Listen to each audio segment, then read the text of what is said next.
What is Dax, are you? Tracking all our cars on Carvana Value Tracker on all our devices? Yes, Kristen, yes, I am. Well, I've been looking for my phone for... In Dax's domain, we see all. So we always know what our cars are worth. All of them? All of them. Value surge, trucks up 3.9%. That's a great offer. I know. Sell? Sell. Track your car's value with Carvana Value Tracker today.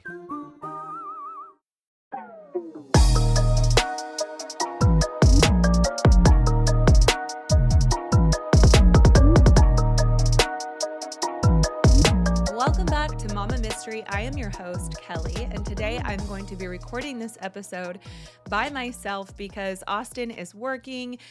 We've both just been super busy lately, and trying to find time to actually sit down and record has become really hard because a lot of time when we have time to actually hang out, we just want to talk to each other and actually be with each other and not have to work, essentially. So that, is pretty much always the reason. If he's missing on an episode, that's why. So I'm just going to go ahead and record this one by myself, but I know you guys will enjoy it either way. So a few updates before we dive into today's episode. I have a really exciting thing I want to share with you all, and that is that I have finished writing my first book. And so this book is actually going to be a part of a Mama Mystery series. And so the first installment of that series is going to be on crimes that were committed by women. So I've compiled 22 stories, and I've gotten them all written in a creative story format, and it'll make a great coffee table book, but this is going to be the first of many stories and books that I'm going to come out with. So one thing that's always been kind of a dream of mine is to become a published author. And I always thought that that would be by sharing my personal story. I've always wanted to write a book on just like things that I've experienced in my life. And so that is coming. It's like a work in progress. For those of you who don't know, I actually started writing my personal book like 2 or 3 years ago, right around when COVID started. And so I had about half of it written. Usually the goal for a novel or a manuscript is about 70 to 75,000 words. I had about 40 to 45,000 words written. And then I had an issue with my computer. It was having trouble connecting to the internet, and it was something that I had to actually take into a shop to get fixed. They had to like replace a part on it. So I took it to this place in Kansas City where this guy, worked on computers. It wasn't like an Apple affiliated store, although they did work on Apple products. That should have been my first red flag, honestly. But I dropped my computer off, and then it was in like January or February. So we had a ton of really bad weather and ice storms. So I avoided driving down to Kansas City because that's like an hour drive. And I mean, who wants to drive on ice? So anyway, by the time I did get back down there, it had been about a month, and I got down there and asked, if I could get my computer back.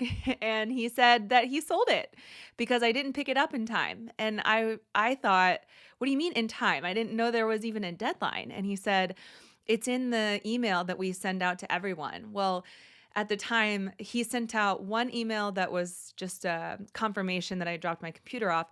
And then the other email was like all the fine print and red tape. And of course, at the bottom of that email was something about needing to pick it up within a week or 2 weeks or something like that. I never got a phone call. I never got a follow-up email, nothing, no warning that he was going to sell my computer. So it was really devastating. I obviously learned my lesson from that, which is always read the fine print, always communicate.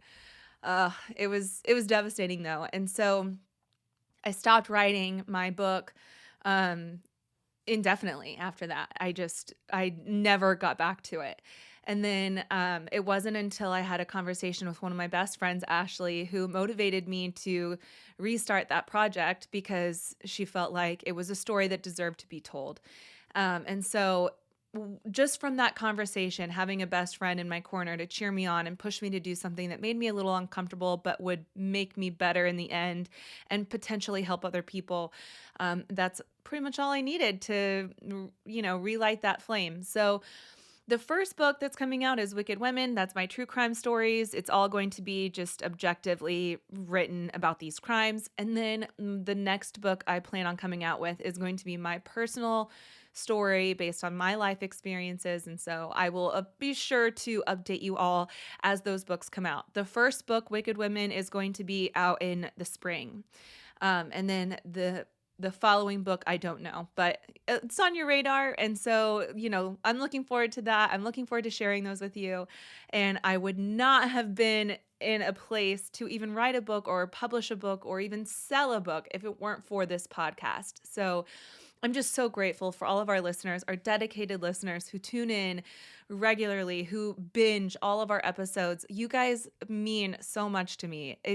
It's truly made so many of my dreams come true, and I'm not saying that lightly. So thank you, thank you, thank you from the bottom of my heart. So anyway, now that I've gotten that out of the way, we are going to dive into today's episode, which is on Taylor Wright. Today's story takes place in Pensacola, Florida. Located in the western Florida panhandle, about an hour west of Destin, Pensacola is known for its charm, its breathtaking beaches, and its relaxed atmosphere. They're home to the National Naval Aviation Museum, which is where the world-famous Blue Angels are based. And I feel like a lot of people travel to like that part of Florida just for vacation or maybe during like their retirement years. But Taylor Wright moved to Pensacola from South Carolina after getting a divorce from her husband, Jeff. Together, they share a son, but after they split, they became embroiled in a bitter custody battle. Once Taylor moved to Pensacola, she really wanted to pave a new path for her life. And she got on some dating apps and actually met a woman, Cassandra Waller. The two had a connection, so they started dating. And their relationship progressed quickly, with Cassandra offering to move Taylor into her house and both saying that they loved each other. I mean, it went by pretty fast. But as Cassandra got to know Taylor better, she started finding out some things about Taylor that maybe she didn't love as much. She caught Taylor doing drugs and also caught her having relations with other women. Despite that, the two tried to work through those obstacles. At some point in the midst of her custody battle with her ex-husband, Taylor also withdrew $100,000 from an account that she shared with her ex. And then she gave portions of that money to her friends for safekeeping, with the intent to get it all back after the divorce was finalized. One of the friends that she entrusted with her money was a girl named Ashley McArthur. She gave Ashley a big lump sum of cash, and then Ashley put that money in a safety deposit box. But when Taylor's ex found out that the money was missing, he took Taylor to court, and the court ordered her to put the money back. So Taylor asked Ashley to get the money back to her, and the two of them made plans to actually go to the bank together on September 8th of 2017. So on that day, Ashley called Taylor's girlfriend Cassandra and told her that they were going to ride horses at her family's farm in East Milton because Taylor was really struggling emotionally with the divorce and the court proceedings, and Ashley just thought that she could help get her mind off things. Cassandra was a little concerned because she didn't make any mention of going to the bank to get the money, and Cassandra knew how serious this issue was because if Taylor didn't return the money, she was going to go to jail. So Cassandra starts texting Taylor about it, but Taylor ignored her for hours before finally responding with, quote, "I'll call you later. I'm not angry with you, and I should have called, but I just need to think. I'm trying to get my life organized and on track," end quote. But Cassandra was angry. Given Taylor's history of using drugs and cheating on Cassandra, she felt like this was Taylor going off the deep end again and being unfaithful. So Cassandra told her not to come home to her house, that she didn't think they could be together anymore, and that Taylor had some serious issues she needed to work out. She responded with her emotions and was understandably frustrated and upset. But Taylor didn't respond, and she never did come home that night, or the next day, or the day after that. So Cassandra's anger shifted then to worry, and she began pleading with Taylor to just come back. They could work through this together. But after getting no response from Taylor, Cassandra got really worried and filed a missing persons report. Investigators started looking at Taylor's ex, Jeff, as an obvious potential suspect, considering their contentious divorce. They started looking at Cassandra as well, since the two were in a tumultuous relationship. And they also brought Ashley in and asked about their day together on September 8th. Cassandra told police that Taylor told her she was going to Wells Fargo with Ashley to withdraw the funds that she had to return to the bank. But when police asked Ashley about going to Wells Fargo, she told them she never had an account there, no safety deposit box, nothing. Ashley told investigators that on the day they went to her family's farm, she picked Taylor up and they stopped at a gas station before heading to Milton. Ashley got a fountain drink and Taylor wanted a beer, despite it being about 10:30 in the morning. But you can see Ashley on surveillance buying both of those drinks. She said they went to the farm, hung out while Taylor kind of just blew off some steam, and then they left to go back to Ashley's house. And once they got to Ashley's house, she said that Taylor ordered an Uber and left. And after that, she never saw her again. So Taylor at the time was 33 years old. She studied criminal law at the University of North Carolina at Wilmington, and she worked at the Jacksonville Police Department from 2008 to 2009, and then again from 2012 to 2013. When police started fact-checking Ashley's recollection of events, they found some discrepancies in her story. Ashley said that Taylor ordered an Uber, but according to Taylor's Uber account, it hadn't been used in months. So who was lying? Was it Ashley or was it Taylor? Meanwhile, Cassandra spent every single day looking for Taylor. She called area hospitals. She called local jails. She tapped into any resources she could to get some sort of lead on where Taylor was. Ashley also worked closely with investigators trying to find Taylor. She called them regularly, asking for any updates on the case and offering insight as to where she could be. Ashley told them that she thought that Taylor was back on cocaine and that she'd probably be in a shady area of town. After a month went by with no sign from Taylor, Cassandra took to Facebook to plead for anyone to come forward with information regarding Taylor's disappearance. She wrote, quote, "Missing 1 month today. Please help find Taylor Wright. Taylor would not have gone missing on her own accord like this. If she did, we just need someone to notify us that she is safe.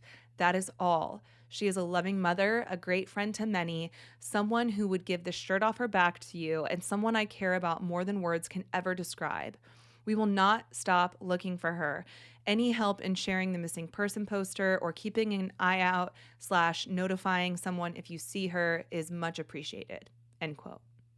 By the time investigators got a hold of Ashley's cell phone records, they were able to see her locations on the day that she was with Taylor. Ashley told them that they went to East Milton to her family's farm, but the pings from her cell phone did not reflect that. Rather, it showed her location on Britt Road that day. Britt is actually Ashley's maiden name, and she owned property on that road with her family. They also began pulling even more surveillance footage that included Ashley. Footage of Ashley depositing checks from Taylor at Wells Fargo ATMs. But the checks, although they had Taylor's name on the dotted line, were not actually signed by Taylor. At this point, police are highly suspicious of Ashley, and she is now at the top of their list. So they obtained search warrants for Ashley's property, including her work, and while those search warrants were being executed, they brought her in for questioning. At this point, she had no idea they were searching her property. Once they were in the interrogation room, they confronted her with the information about her cell phone records and where they pinged versus where she said she was. They asked her why she lied about going to Milton when she was actually at a farm on Britt Road. She told them she didn't think it was pertinent to their investigation and that Taylor asked her not to say anything about going there. But the investigators were not buying it, and they began applying the pressure. They confessed to her that a search warrant was being executed and that if Taylor's body was at either of those farms, they were going to find her. And once she heard that, she told them she needed an attorney, which effectively ended the interview, and without any other physical evidence against her, she was allowed to leave the station. The search was still going on when she left, but only 2 hours later, Taylor's remains were found on the Britt Road property. Her remains had been reduced to bones, and clearly you could see a bullet hole in her skull. She'd been buried in a shallow grave and then covered in concrete and potting soil. Ashley was immediately arrested and charged with first-degree murder, to which she pleaded not guilty. The trial began in August of 2019. During her trial, the prosecution laid out the motive, means, and opportunity. The motive was $34,000 that Taylor had given Ashley to keep safe in the form of a cashier's check. But instead of keeping this check in a safety deposit box, Ashley forged Taylor's signature on the check and deposited the check into her own personal account and then spent the money. It was revealed that Ashley had been cheating on her husband with a man named Brandon Beatty, and she used Taylor's money to buy this boyfriend multiple things, including a boat.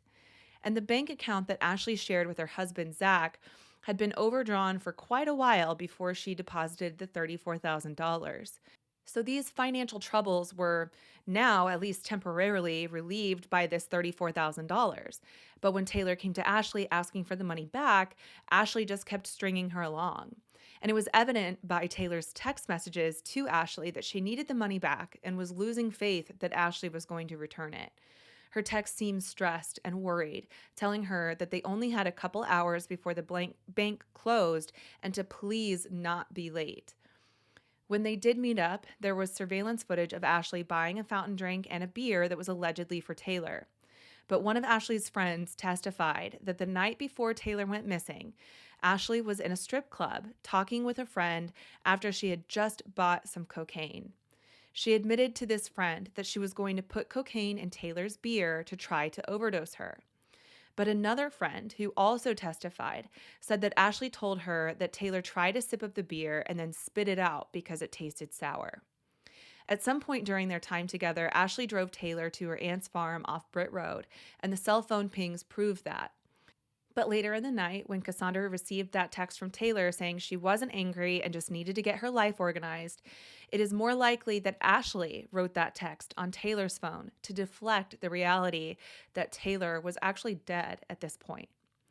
The day after the murder, Ashley was seen on surveillance footage at a Home Depot purchasing concrete and potting soil, which is exactly what was found on top of Taylor's body when she was finally discovered a month later.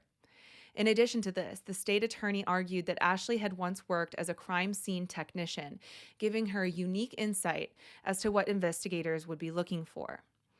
Assistant State Attorney Bridget Jensen also presented cell phone tower data showing that on September 9th, the day after Taylor's disappearance and the same day that Ashley bought the concrete and potting soil, Taylor's cell phone pinged off a tower in Alabama. That cell phone tower was located close to a wedding Ashley attended that same day, indicating that she had Taylor's cell phone with her. Ashley's defense team argued that all of this evidence was just circumstantial and none of it was concrete physical evidence. Speaking of concrete, one of their biggest arguments was that the concrete she purchased at Home Depot didn't match the kind of concrete found on top of Taylor's shallow grave. A store clerk for Home Depot testified that the concrete she bought was a fine dust type of concrete, but that the concrete found at the grave was rocky, textured, and contained pebbles in it. The defense also argued that Ashley was just a small woman with a previous back injury who couldn't lift heavy things, especially a 50-pound bag of concrete, and even more especially a dead body. And the murder weapon was never found as the bullet didn't match any of the firearms Ashley owned. The defense also quoted the medical examiner's report highlighting that the medical examiner couldn't give an exact date of death. So who's to say Taylor didn't run off and wind up dead at someone else's hands and then end up buried on Ashley's property by a stranger? See how far-fetched that is? Now, despite this case being circumstantial, the jury had enough common sense to put the pieces of this puzzle together. And on August 30th of 2019, the jury found Ashley McArthur guilty of first-degree premeditated murder. She was sentenced to life in prison with a mandatory minimum of 25 years. So she will be eligible for parole when she turns 67, but remember, that doesn't mean parole will be granted. Ashley tried to appeal the conviction, stating that a photograph of her holding a shotgun was accidentally flashed to the jury for 1 or 2 seconds, and that this could have prejudiced them against her. She also argued in her appeal that the court allowed certain evidence to be presented when they shouldn't have. Evidence like cell phone records, Taylor's text messages, and statements that she made to investigators. But why that would be inadmissible isn't clear to me. In April of 2021, the appellate court upheld her conviction and denied her appeal. But that wouldn't be the end of Ashley McArthur's story. Prior to this murder trial, she was charged with arson, racketeering, and fraud in March of 2019, after it was discovered that she'd been embezzling money from her family's business, Pensacola Automatic Amusement. This company serviced entertainment machines and jukeboxes for 40 years in the Pensacola area. And over the years, she had been embezzling thousands of dollars from at least 2 of these local businesses. But on the day she was supposed to meet with those business owners about the missing money, the Pensacola Automatic Amusement building burned down. She was convicted of racketeering and fraud, but not arson, and she was sentenced to 7 years in prison plus 3 years of probation for that crime. Now, I'm going to add this little tidbit, and some of you probably already know what this word means, but I wasn't 100% clear on what racketeering meant. I had always heard it, but to be honest, it always made me think of like racquetball. I don't know why. I've always thought of it as like a sport. That sounds so stupid. I can't believe I'm even admitting that. But racketeering, if you don't know, it is a federal crime typically categorized as a white-collar crime that involves the use of an illegal enterprise to commit fraud or other crimes. It's typically associated with organized crime and can include a wide range of activities from narcotics trafficking to money laundering, or in this case, embezzling. So that is what it means. It's essentially stealing or, I don't know, just risky illegal behavior. But, at the end of the day, I really do think that these other crimes she was also convicted of just speak to her character and what she was really capable of doing. She was capable of hurting anyone to get what she wanted. And she did it to multiple people in 2 different cases that we know of, at least. So anyway, I think she's exactly where she needs to be. I feel really sad for Cassandra because she was really put through the ringer during this entire ordeal. They brought her in for questioning, and they at first had their sights set on her. And as investigators, that's your job. You have to vet everybody and rule out everybody. But the way to do that is often very intimidating and can be traumatic. And I believe it was that for Cassandra. So I feel bad for her because she, obviously was another victim in this. But at the end of the day, I think that justice was served here, and that, Ashley is where she needs to be. So that is it for today. Thank you so much for listening. Thank you so much for your support. I appreciate you all so much. We will see you back next week with a brand new episode of Mama Mystery featuring Austin, hopefully by my side. So with that, have a great weekend. Mama Mystery out.